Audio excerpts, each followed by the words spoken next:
Welcome, everybody, to the Brave Healing Podcast, where we're changing the world one brave word and vibe at a time. You guys, being brave most of the time, it just means showing up as your vulnerable, full-on self. I am Laura DeFranco, and I want you to know that your story has the power to heal you and the people listening to you. Your fear of not good enough, it's boring, y'all, because what if the thing you're still a little afraid to share is exactly what someone needs to hear to change or even save their life? You guys, thank you so much for being here with me today to listen into a very powerful conversation. I'm excited to share Asha Watson with you. Originally from the Chicagoland area, Asha J. Watson is a woman who loves God, people, and language. She is a passionate mentor and youth advocate in her community. In 2011, she spearheaded the nonprofit organization Be-you-tiful Incorporated, which is quickly becoming a national movement. As the founding president, she is passionate about her responsibility to help the next generation of young women discover and develop their beauty, both internally and externally. If you ask her what time it is, what time is it, Asha? It's beauty time. She'll say it's beauty time. Asha is also an author and speaker. After tragedy struck 3 times, she published 3 books in 2018 to reclaim her year. You don't know how much I love that. 2 of her books, I'm Soul Be-you-tiful and You Are Soul Be-you-tiful, are books of affirmations for children. She originally fell in love with writing poetry at an early age and discovered her passion for short stories in her 20s. After moving to Virginia, she found a home in Silent Treatment Entertainment's comfort zone. I want to ask you more about that, and became a part of the team that facilitates Spirits and Lyrics, the longest running open mic in Northern Virginia. I did not know that. As a spoken word artist, she is known as Purple Rain. Offstage, she's a motivational speaker, entrepreneur, and community activist, affectionately referred to as the Affirmations Queen. And Asha resides in the DC metro area. You guys, after the show, you're going to want to run over to ashawatson.com and check out her books and everything about her. Welcome, Asha. Thank you so much for having me. Yes. I always listen to the bio and I'm like, who is that? I know. I love hearing the bios. Thank you. Thank you. That means you wrote it well and perfectly bragging about yourself, because when you really hear the bigness of you, there's that moment of spark in your heart, right? I feel that. Yeah. And you know what? It also reminds me the people that it takes to get things done. Like there's a lot of silent name drops in there. It's like, oh yeah. So, thanks to the village that does that. Someone's bio is never a silent, single-minded act. So. Oh my goodness, never. You are right about that. So you heard me say the line about our stories heal. So What's your story? I love that. And I agree wholeheartedly. So I love the fact, thanks for having me here. My story starts in the suburbs of Oak Park, Illinois. I was raised in a very diverse community in Illinois. And both of my parents were pastors. So I'm a preacher's kid times 2. So if nothing else, I knew education was important because both of my parents were moved from Mississippi to Chicago in an effort to get my father through medical school. A lot of racially charged things happened while he was going through medical school at the University of Illinois. Records were changed, all kind of things happened, and he wasn't allowed to pursue his medical degree as easily as he liked. So he settled for a master's degree and started teaching science and things of that nature. And in his words, that wasn't his original plan. It was God's plan. Ended up being the perfect plan. But I learned very early, listening to my parents talk about being from Mississippi, how important it was to, one, take control of your environment. Like they moved from a very, racist. Mississippi's reputation is what it is, right? And there's so many stories where my father would tell us about what he couldn't do and what he wasn't allowed to do because of his skin color, how his brothers and his siblings understood that education was the key. So they made sure that he went to school. My mother did the same thing, but she did some sit-ins, and the Jackson State University kicked her out of school for participating in some sit-ins. So I've always understood the power of my voice at an early age, although my parents went the spiritual route. So I learned a lot about God and incorporating who I was as a child of God into my early upbringing. I'd already also heard enough stories about using my voice to speak up when something didn't feel right. So I think that's always made me an advocate for people who could not speak up. I was the person who befriended, the children with disabilities in my class. I was the person who would, you know, speak up for the person who's being bullied, and caused me to fight a little bit in high school. So I think that I've always had an inkling for the underdog, for the people who don't feel heard. Beauty Time is definitely spearheaded out of the understanding that I didn't feel like I had a voice to express who I was.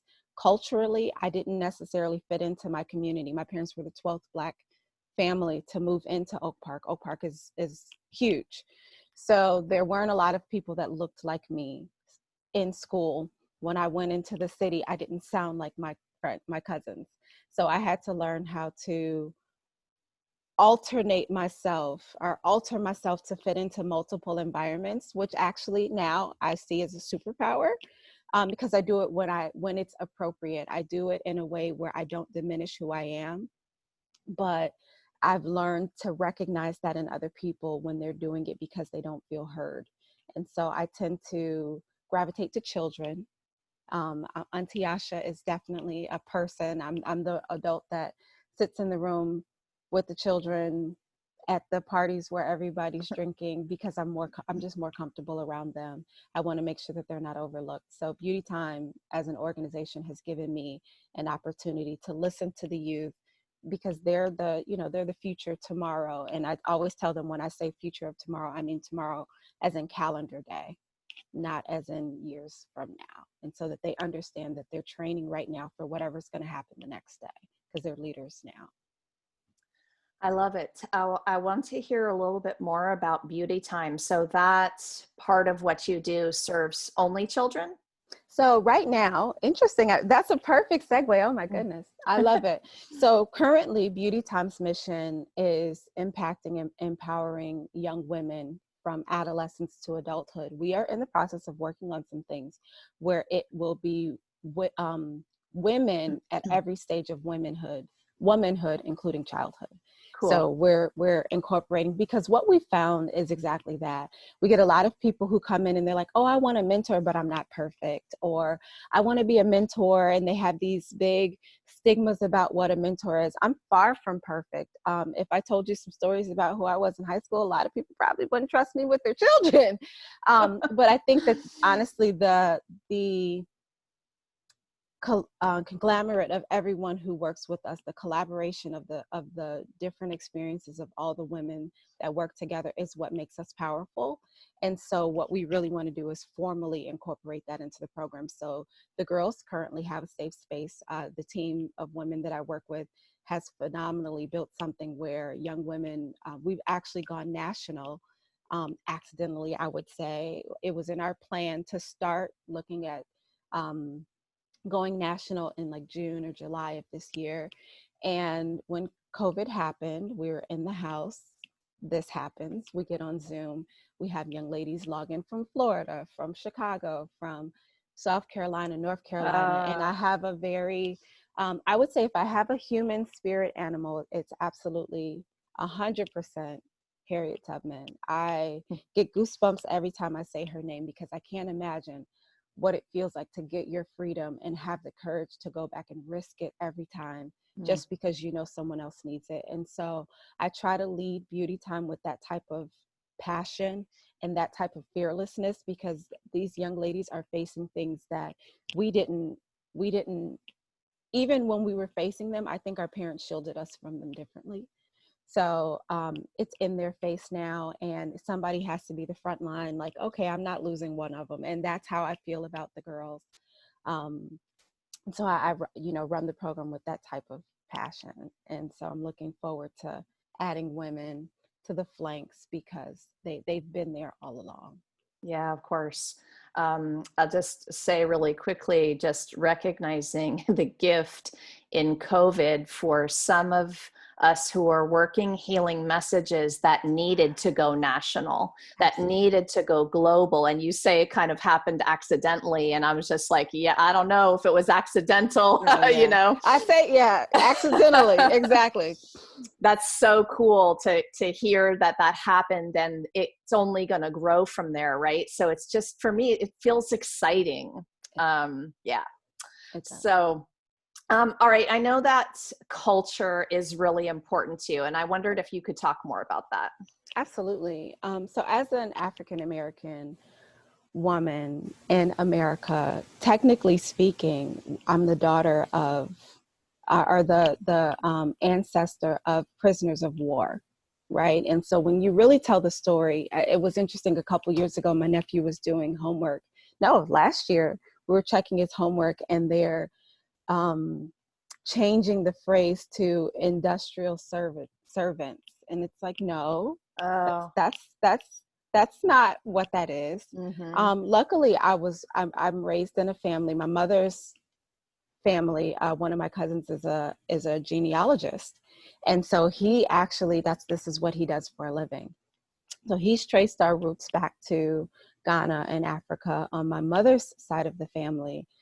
So I kind of know a little bit more about who I am and what that means as far as where that goes. But there are a lot of us who we don't have the privilege of tracing it back. And whenever you think of who we are culturally here in America, it's usually tied to some form of entertainment, or it's tied to slavery, because that's how we got here. We didn't choose to be a part of this country. You know, with Malcolm X, we didn't land on Plymouth Rock.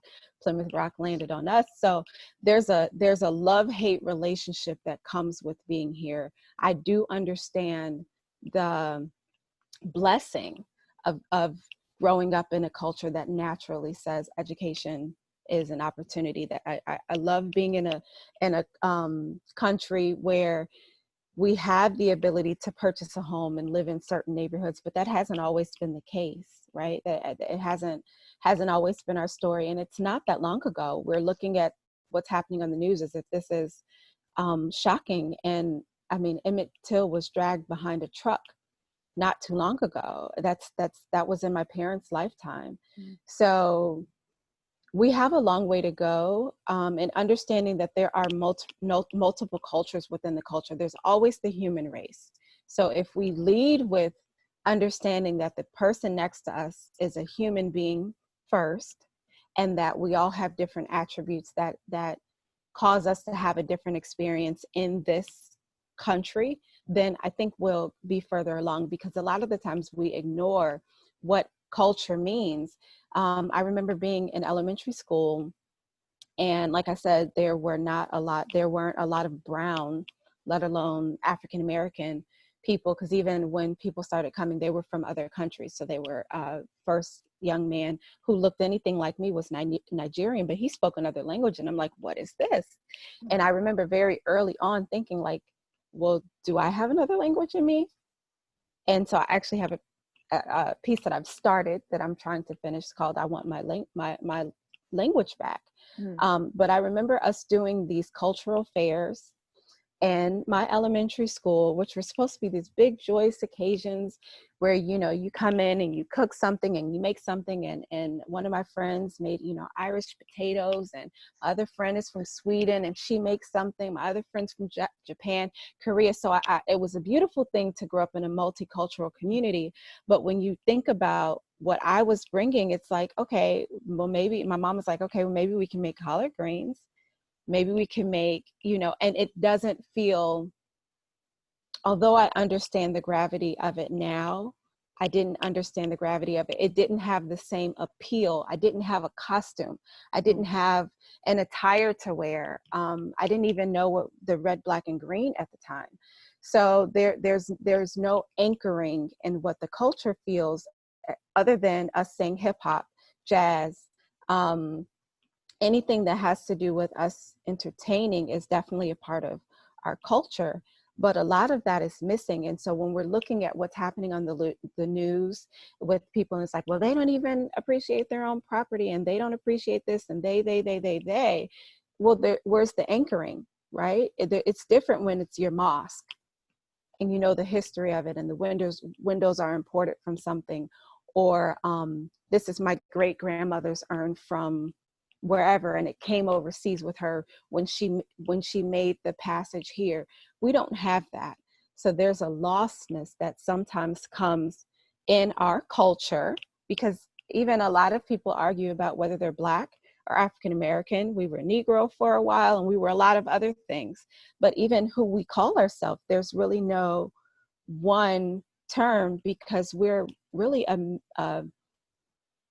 product of negativity in some ways. And so that does play a role in how we can show up, unless we choose to change the narrative, unless we own what culture looks like, because culture looks like being productive in America at this point, because technically we built the country. So those type of things are important.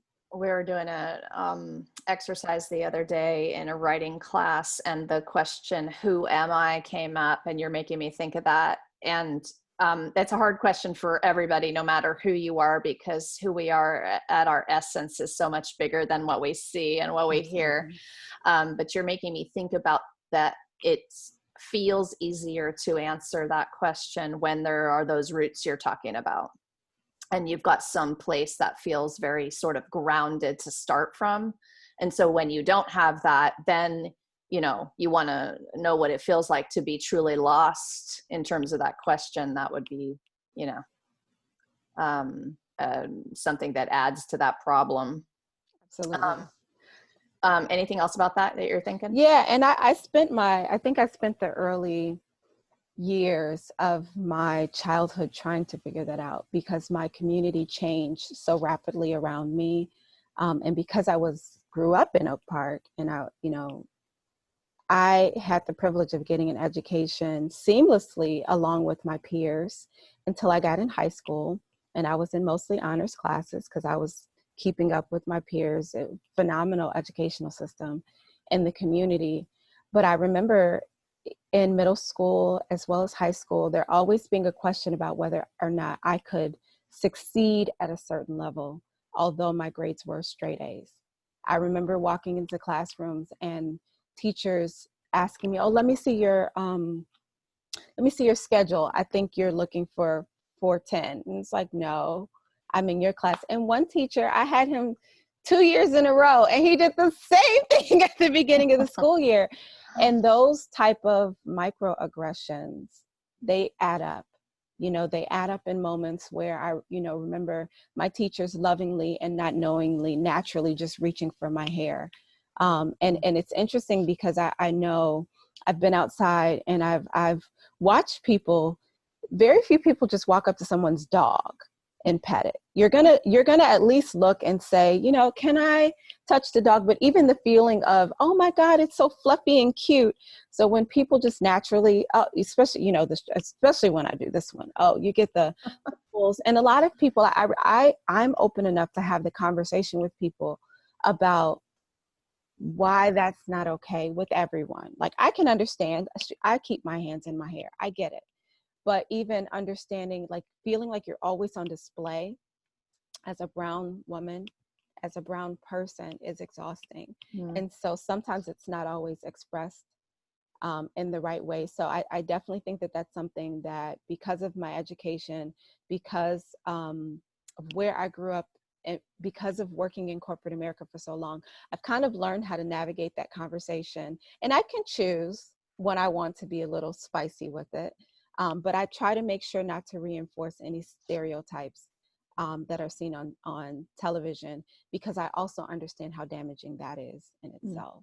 everything, if everything is laced in love, if everything is laced in the concept that the person that I'm talking to is a human, whether I agree or disagree with some of their where they're coming from, then at some point there's a possibility that we can come closer to a human experience, a similar human experience, if we're both trying to get there.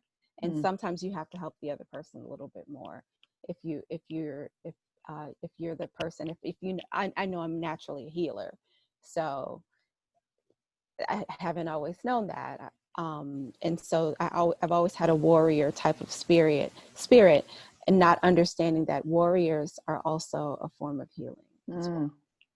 So. Speaking my language. Yes, that's why. That's why I said when we've been in similar open mics, and there was an experience we had where someone was introducing you. I'm like, is she talking about me? I'm like, oh, we're kindred spirits, and I love that. Definitely. I mean, you have to be some kind of warrior to show up with it, having chosen this particular journey, like to help other people along this particular kind of journey of healing. You have to be a warrior. This is not for the faint of heart. You have to wake up every single morning and ground yourself again and again and again in that connection, purpose, your mission, because it's not easy. Not at all. And I thank you for it. I thank you for even, this is one example of doing that, but it definitely matters and it's needed. And like you said, it can't be, I always tell the girls, it's like, we can't have no punks out here leading it. And so what the definition of, the silence is just as violent as a lot of other things. So thank you for speaking up for a lot of things that matter. And we appreciate that. Well, you had that in some of your notes for today's talk about silence. Sometimes silence is golden. So we can go there. I also want to talk about your book titled Transfer, Please. But maybe just let's talk about the silence thing for just a minute. Perfect. So can we talk a little bit about how today happened? We could talk about all of it. Yes. I love it. Anybody that says, let's talk about all of it I'm comfortable with. I love it. All right. But yeah, so I loved, so earlier this week, that was last week. Oh my gosh. You're like me. I have no idea what day we did what. Yeah. I think the day after the U.S. imploded, I'll say that. Emotions in the U.S. imploded. I'm usually pretty grounded. I'm very much a place where people come to for a safe space. And I think after the George Floyd situation, because I've seen it before, interestingly enough, like that's not the first time we've even seen that stance. This is not new. I think I'd had enough that morning, and I logged onto social media, saw your post, which is traditional. I want to heal. Your post was a desire to heal. And it was, that was ultimately the gist of the post. And the way I was feeling in the moment, I'm like, well I don't want to heal. I want to, my warrior was kind of kicking out a little bit, but I also understood that it's important to ground. It's important to find safe spaces. And it's important to have that conversation, because I know someone else can see your post and not understand where you're coming from. And they'll respond very differently than I chose to respond. My response was very much like, I understand, I agree with the healing, but unfortunately, and it's true, we don't always get to pick and choose when we have to fight. And right now, as much as I would love to be peace, I can't be. I have a 22-year-old daughter who is me, and it's very, very scary to watch a younger version of yourself. Like when you're mature and you're like centered and you're like, no, let's community organize, let's sit down and talk about it. And she's like, no, like we can throw bricks, we can do like, and she's, and it's a beautiful thing, because if you think about the 1960s, the people who drove the movement were the youth. the Freedom Riders is one of my favorite stories, and that's a story of unity and all that stuff. But they were young and they were fiery and they're fearless. So I'm looking and it's walking around my house, and I'm like, oh my goodness. It's walking around your house. It's I love that. walking, and the spires walking Yes. through my home. And so even having conversations with her, so it was very, very prevalent to me in that moment that although healing is important, sometimes we don't know how to get there.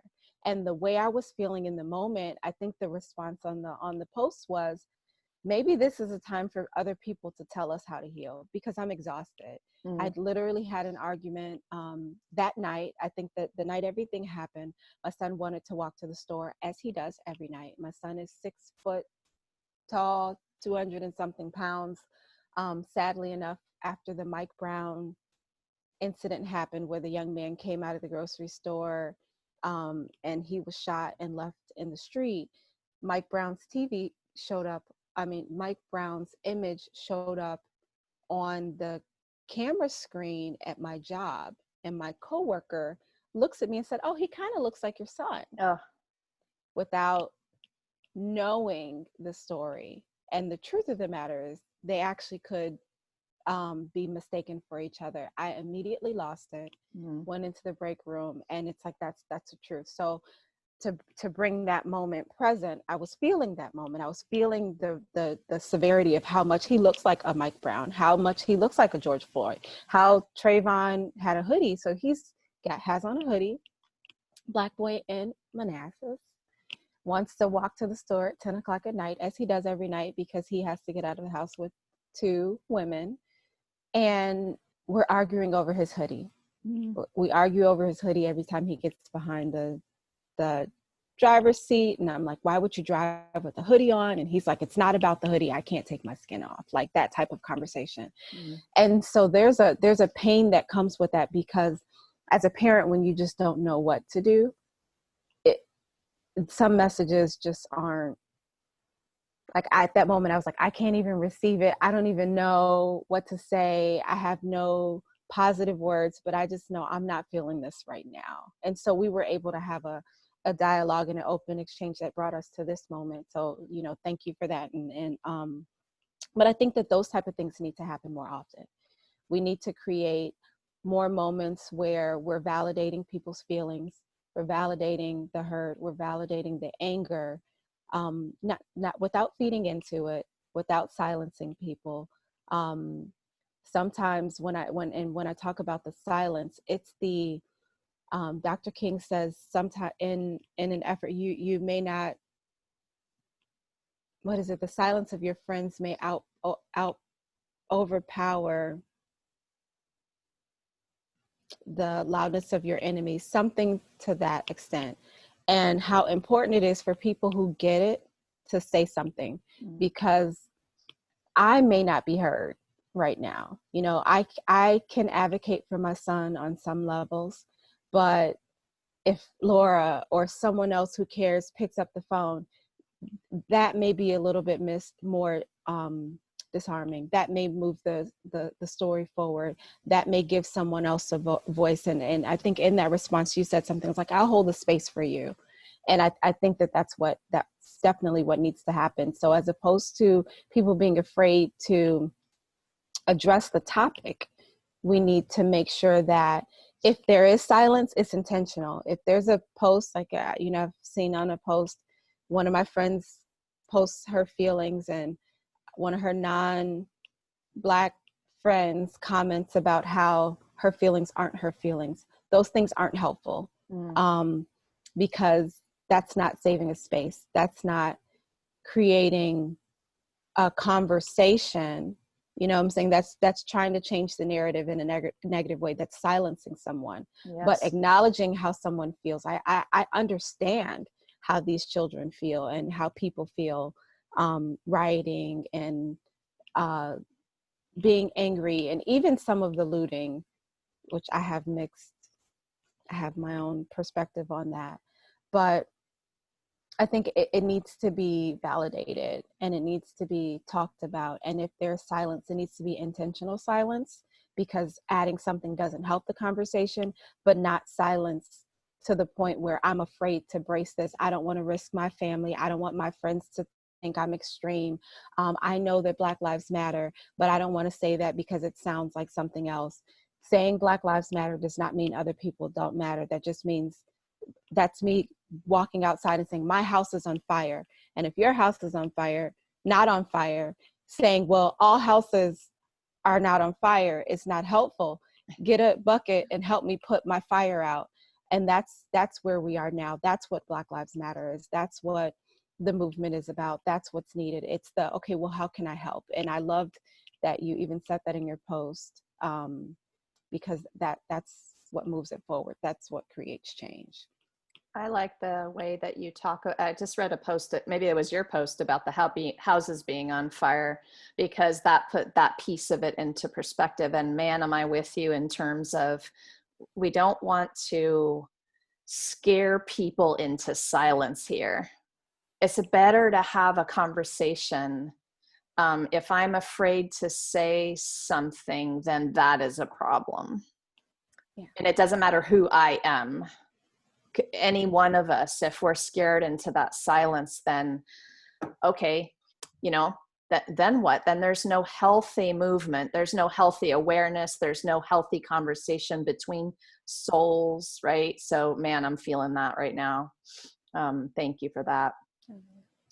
So want to talk about transfer, please? Yes. Okay, so cool. As we were talking about culture. And affirmations, please. So I'm assuming affirmations are in the transfer, please, or are they separate? I'll talk about all three of the books. Oh, good. Okay, cool. At the same time, because I think it kind of goes together. So Transfer Please is my first, well, not first baby, but my first book baby. And she's small enough to fit in your back pocket intentionally, because I wanted her to look like a bus ticket. And so it's 22 short stories about hypothetical observations that I've made while writing. Like, my bio says I'm from Chicago, Illinois. In Chicago, we call it the L. It's an elevated train system. So when we refer to I guess in DC, it's here the Metro. In Atlanta, it's the MARTA. Whatever your train system is, you know what I'm talking about, your subway system. Yeah. But Chicago's L has a culture of its own, right? It has a mind of its own. The type of people that it attracts are very diverse. Chicago's a very diverse, segregated city. Very, very, there are definitely clearly pockets within the city of Chicago, but the L is a place where you kind of see everybody, regardless of class and all that other kind of stuff. And so I would journal in my personal journal on my way home from work. I used to work downtown in Chicago. And so as a way to decompose from whatever happened at work, so that my work experience did not affect my home experience, I would journal about things that to me I would consider mindless. So it wasn't like an offload, because sometimes when you offload, you still have to take some time to come down. So I created a system where I would just write about something random to shift my energy. I knew I had 45 minutes. So I need to, whether I had a good day or a bad day, my story would kind of feel like that. So I am a people watcher. If you're a people watcher, raise your hand, pretend like I can see you. And so I would observe where people are going. I'm very big on energy. I pick up on what's happening with someone when someone's having a good day or a bad day. So those kind of things kind of come out in my journal. So I would make open-ended hypothetical questions about where I thought someone was going. And then, or even ask a question and leave it up to the reader. And so Transfer Please is a book that can help someone get into journaling. If you're looking for something that's non-intrusive, it's not necessarily a big, where do you want to go with your life type of journaling situation, but it's just get in the habit of picking up your pen and thinking outside of what happened to you in the day type of journaling, then this is definitely the book for you. And so when, like I said, the year 2018 in February, I lost my job. I was laid off from my job. In March, my mother passed. And then in August of that year, I found out that the person that I thought I was in love with, we weren't on the same page at all. And it was this big, fiery ending type of I situation. was And so, wondering if you were going to share what the tragedies were that you were yeah, going through. yeah, All right. yeah. And so I at the time they weren't positive. And so I do an affirmations workshop, and I'll start out by telling my story. 2018 was the worst year of my life. I lost my job. I lost my mom. And then I lost, who I thought was the love of my life. I can tell it that way. Or I can say in 2018, I learned a lot about myself. I grew more in 2018 than I've ever grown in my life. I was released from a job that did not appreciate me or my gifts or my talents. I didn't fit into the cubicle. My wingspan was too big for my colleagues, and it didn't fit the mission. My mother was released from pain. She was battling cancer. She opted not to continue the fight. It was a very clear decision on how she wanted to exit, at what point she was comfortable. I really felt my mother was very much in charge of that decision, because that's who she was. And God is her best friend. Oh my goodness. So she's happy right now. I know for facts she's good. And then I was in a relationship that was not serving my purpose. We were not well matched. He was not the right person. And so the ending of that was a release to me, finding better, to doing more, to being free. So both stories are very true, but how you tell them and how you experience them are different. So I've learned that skill along the way. And So after I I wrote, just want to commend you for that for a oh, second. So let's just like slow down on so that we'll one. ease over that, right? No, I mean, like, you don't even know, man. It takes a badass to do what you just laid out. So I want everyone listening to understand that just for a second, because we have been trained to do the first thing. We've been taught to do the first thing. The first thing is the way we were conditioned to live life. Holy moly, right? So, okay, so I just wanted to just express the gratitude about what you did with that. And did you guys hear when she said both things are true? Both stories are true. And so she gets a choice. So this is it. This is like the foundational quote of my existence. With awareness, you get the choice. So you are practicing that awareness that allowed you to even know you had a choice or a different way to tell the story that serves your heart and serves love and serves all those good things. So yeah, sorry about that. I had to Thank slow you. that train down, because that was amazing. Yeah. Thank you. And thank you for that. And it's definitely a decision. I think when you're a healer and a warrior, or even just a human being, there sometimes, even in this situation now, right, a lot of people feel powerless, but it's a matter of stopping and saying, what's in my hand? Right? And for some people it's a machete, some people it's a gun, some people it's a pen, some people it's a child's hand. Like, your power is putting your energy there. Your power may be making someone a cup of coffee. It may be hitting record on a podcast, but where is your power?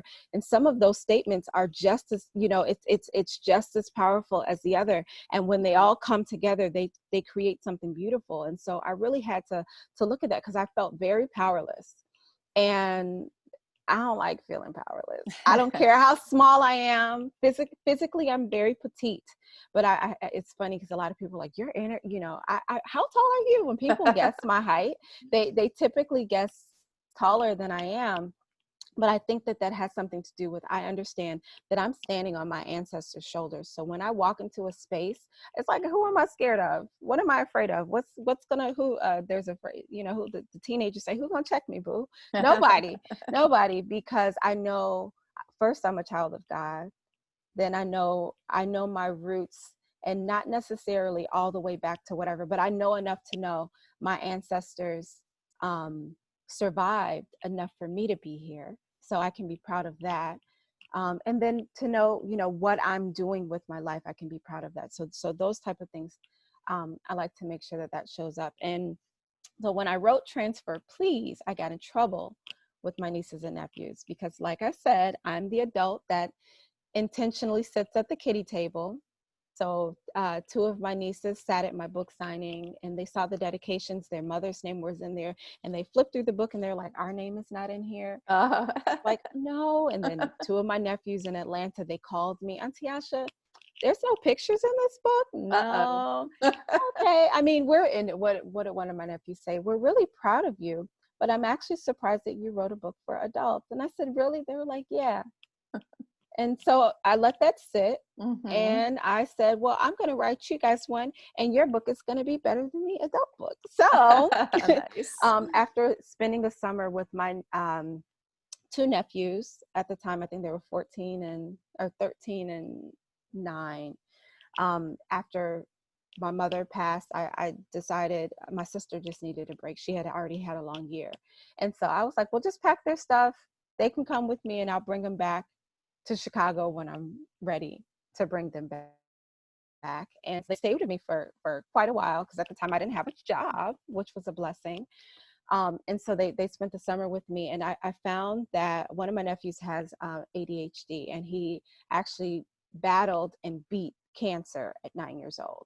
Oh, wow. So radiation on a 9-year-old brain can do some things that we're still figuring out, but we're loving some of the reconfiguration, and some of it causes challenges, is how I'll say it. And so what we do is, when I communicated with him, especially that summer, I saw it was helpful. My sister sent him with ADHD medication. He and I had a conversation, and I said, okay, well, I want you to have a summer. One of his complaints about the medicine was he feels like he doesn't remember a lot of things. He doesn't feel present. And so, and this is not a knock against medication, but this was a understanding that medication is a tool and a resource and can be used effectively like other things, because I do want to make sure I say that. But that summer, his thing was he wanted to remember. And so I said, okay, if you need the tool, we'll use it. And if not, we'll figure it out. That was our whole summer. We'll figure it out. So I would pick a word for the day and say, today I need you to be focused. Or today I need you to be brave because we're going to try something new. Or today I need you to be positive because this happened and I need good energy. So we would pick a word of the day collectively and make that the only thing I'm asking for you all day. If I ask you to make the bed, then it needs to fit into that one word. And so by doing that, after the summer, we had a list of words that he said, well, you should make an alphabet book. So I did. And so I'm So Beautiful was born. And one of the things I like people to understand about this, if you notice it, it's all shades of brown. Although I do the red, black, and green because I want people to understand that it's definitely culturally relevant. But it's every child should be able to put their arm up to this book and feel represented on some level. And that was intentional from A to Z. And it's inspirational affirmations for young leaders. And they're, like, I'm enough. I never have to change who I am or what I believe to make other people like me. I am perfect just the way I am. And then it's the letter E and real faces, because when I got to the parts about the skin and the hair, I needed it to show up authentically. And then there's also American Sign Language in there. So the letter E is represented to give them another language, because like I said, when I was younger, I felt like a language was taken from me. So I wanted to make sure that we give a language back. And then You Are So Beautiful is a poem that I wrote for them that is, when coupled with this book, if you read affirmations to the child and the child reads affirmations to themselves and they get in the habit of learning how to say, I use words like resilient in here because a 9-year-old who's battled brain cancer, I can't dumb that down. I can't. Oh man, yeah. He's resilient. There's no other word to describe it. Yeah. But this is definitely, it's a coupling book. You can definitely buy them separately, but there's a power in someone looking at you saying you're beautiful and you're saying thank you, and then you looking in the mirror and going back and saying I'm beautiful. That reinforces the cycle all the way around. And we need to teach both from a very early age, because I wished I had have learned Mm. that I think it was done a lot in my household. I was definitely confident in a lot of areas, and in some areas I wasn't. But if I had that tool in my toolkit at a young age, oh, that thing would have been like a bow and arrow. So that's what I'm just arming my babies. Gorgeous. All of the babies are Auntie Asha's babies, and so they were pleased with Auntie Asha. I bet they were. I'm out of trouble, That's except good. for the teenagers. The teen version will be coming out in a couple of weeks, because I did take the book and I turned it into a guided journal.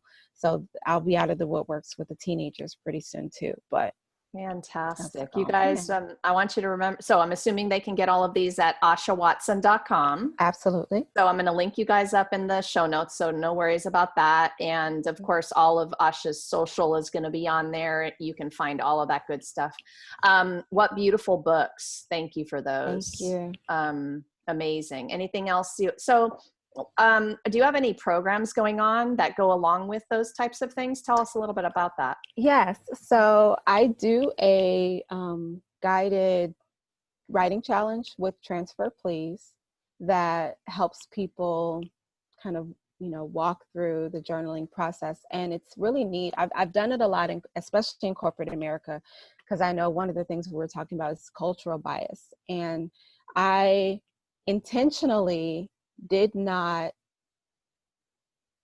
specifically identify, like it doesn't say African American woman, white man, Asian, Latino. It doesn't say that. There's one story that's in Spanish. I mean, you can kind of guess, and there may be a couple drops here and there throughout the book, but it's very intentional, except for the stories where it matters, that I was able to tell the story about human culture in a way that didn't make assumptions about people, because the book is about making assumptions about people. Mm-hmm. And so it's been interesting. I've actually done cultural bias workshops in corporate spaces where we'll pick a story and allow the readers and especially when I take this the stories completely out of context, they're able to write who they think the writer is, who they think the person is talking to, and different observations about whoever the person is, like whoever the focal point of the story is.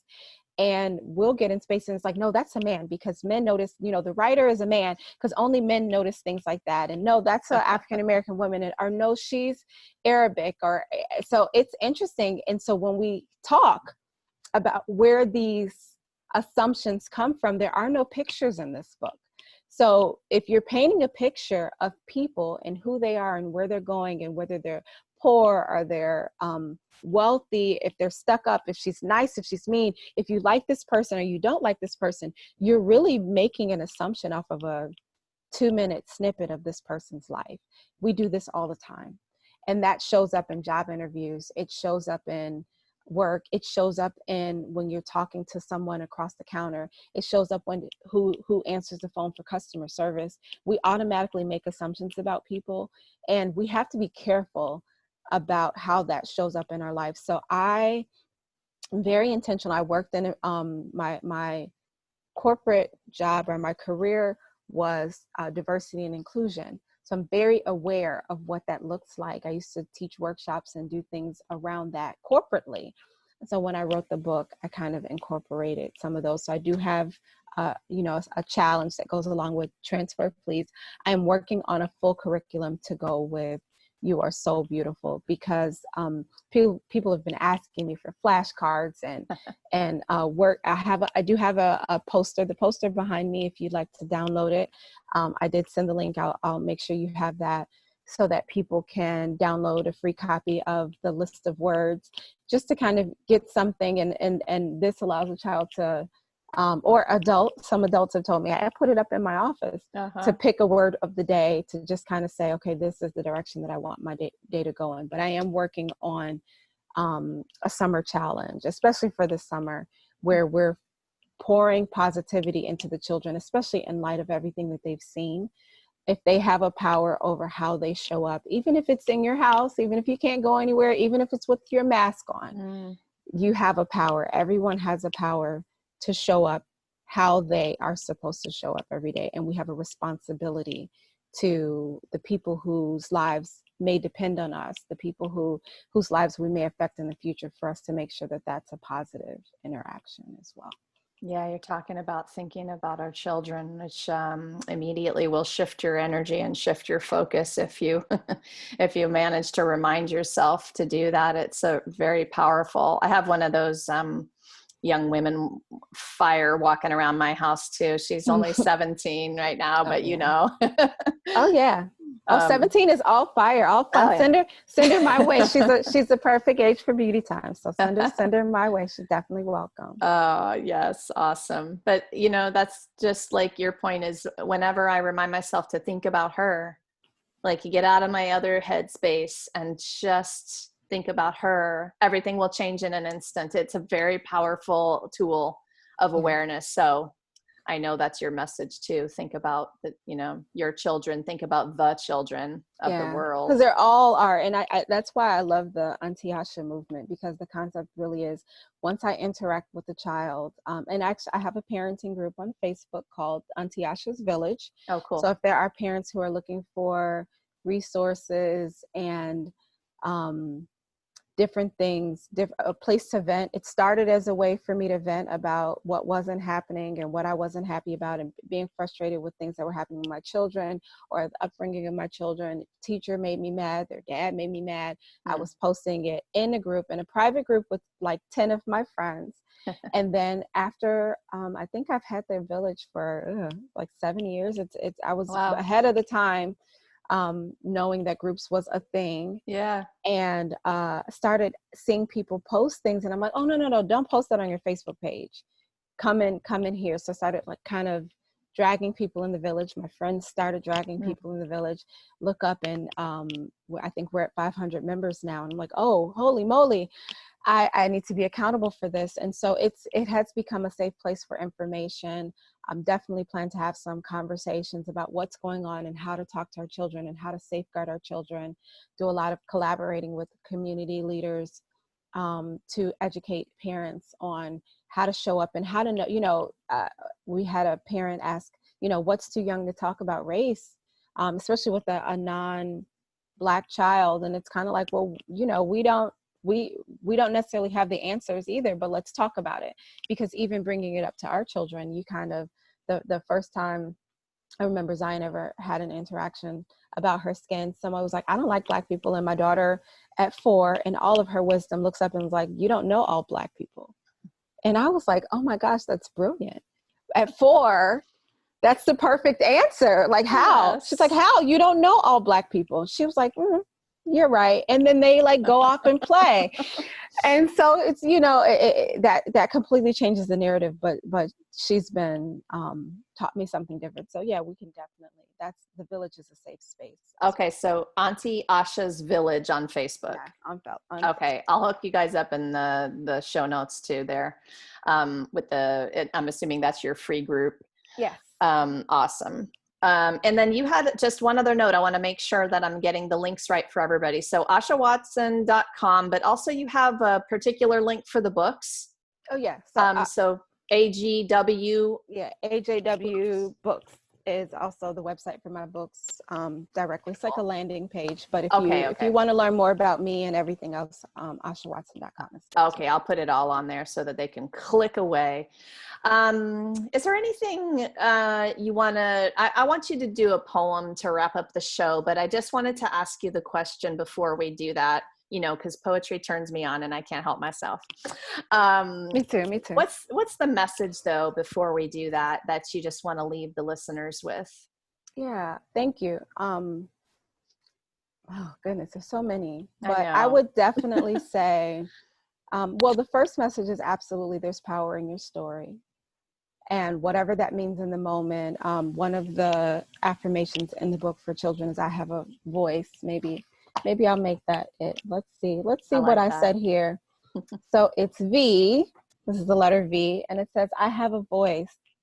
I say the things that I say, think, and feel are important. It is important for me to speak up and share what I'm thinking when it will help make something better. Mm. And so I think that ultimately that's kind of how we got here, is understanding the power of your voice, whatever your voice looks like. If that's poetry, if that's writing, if that's cooking, if that's whatever, all of our voices look different. And you think about, I played the violin for 13 years, and in an orchestra, no one instrument is more important than the other. I used to hate being second violin at the time. It's so funny because I stayed in the second violin section. I wasn't the best violinist per se, but now that I'm older, I really understand the power of unity, the power of being a part of something bigger than me from that experience. And so I would definitely say now more than ever, it is important for us to all understand that, like a choir, not everybody's the lead singer. Not everybody's, may want to be a soprano, maybe you're a tenor, maybe you're alto. But if we all lend our voices to the same beautiful message, then something will be heard, right? And so it is important that we all speak up, that we're not standing back and assuming that the next person is going to sing and then nobody sings, right? The innocent bystander effect, where, somebody else will get it. So if we all take accountability for what we can do using our voice, whatever that looks like, I think I'm confident that, by the time our warriors have children or live their lives, if, whatever that looks like, that they're not explaining these same things that my parents had to explain to me. The fact that we're still here can be disheartening, but I have some faith in the human race. Sometimes I don't, but I try to remind myself that I can't point the finger if if I'm not in the fight. So that would be mine. Thank you for that. Thank you. All right, my dear, you ready to lay some gorgeous poetry on us? Yes. Okay. All right. So normally I would tend to lend with something positive, but I think it is important to also show up authentically where you are in the moment. And this is where I am right now. This is where the country is right now. So I have a piece called American Love Story. Sometimes I spell America CA, and sometimes I spell it with CKs because she shows up differently at different times. And I intentionally like to make this distinction between how I'm feeling and which version she is the day. So this is American with 3 Ks, love story. I should have known you'd never truly love me by the way you treated me differently publicly than in private. Secretly fascinated by my curves, the instinctual sway of my hips, my kinky hair, the soothing soul in my voice, and the fullness of my lips. For a very long time, you've considered me more property than family. And no matter how much I've cooked for you, cleaned up after you, nursed your children, built your economy, inspired your art, given you rhythm, and poured out my blues, lately, I find it challenging to pledge my allegiance to you, to call you great or beautiful, or feel like you're a safe place for me to be loved. I don't feel at home with you. I've tried to love you, but you've made it clear you'll never love me back. You see my differences as weaknesses, but what you haven't realized is that I'm learning that I cannot love you fully. You were never meant for me to love. You're comfortable around me when I'm entertainment. It's cool when I sing and dance for you. You're more of a pimp than a companion, soaking every good thing you can from me until I start to believe you when you say I'm ugly, even though you've trained your daughters to emulate everything about me and claim it as their own. I should have known that this could never be love when you brought me to you, stole my crown, took my name, gave me yours, and brainwashed me to surrender everything I knew of myself as if this were a marriage, a partnership, and not enslavement, as if the marks you left on my body weren't enough, or the strange fruit you've picked regularly weren't a warning or a foreshadowing for where we stand now. It's like the holes you've left in our history keeps me lost. You want me to forget who I am, what I'm capable of, that I was greatness before you entered into my life. I should have known that this can't be love When you left my sons lying bloody in the streets, you funneled drugs and disease through my loved ones and violently ripped them away from me, incarcerating their love, leaving me and my sisters to single-handedly build communities. You make it clear that I am too melanated to be your sweetheart, that the curls and kinks make you uncomfortable around me unless they're straightened, relaxed, and tamed, like you want me to behave. You can't truly admire my beauty. I should have known that this was not love when you belittled me and treated me violently in public, made me forget that I am beautiful, that I am magic, that I should be proud because I'm Black, not in spite of it. See, the next time I have to remind you that I matter, I will remind myself that you never cared. I'll accept your silence for what it is and allow how you feel about me to make me better. I'll use my anger for change and reclaim what is mine. See, one day you will give me what I'm due. America, you never loved me because I was never yours to love. You'll never understand me, accept me, respect me unless you change me, and you can't. So let's just admit that this was never a love story. I'm going to snap a couple times, see if anyone can hear it. Okay. Thank you for that. Thank you. And thank you for the space. Thank you for the space. I appreciate it. Asha, thank you for what you're doing in the world and just for being here to share it with us. I really appreciate you. You too. All right, you guys. On that note, I want you to remember just one last thing. You were born, so you are worthy.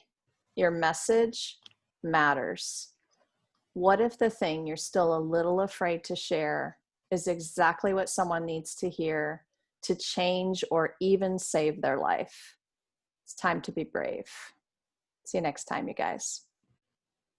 Thank you.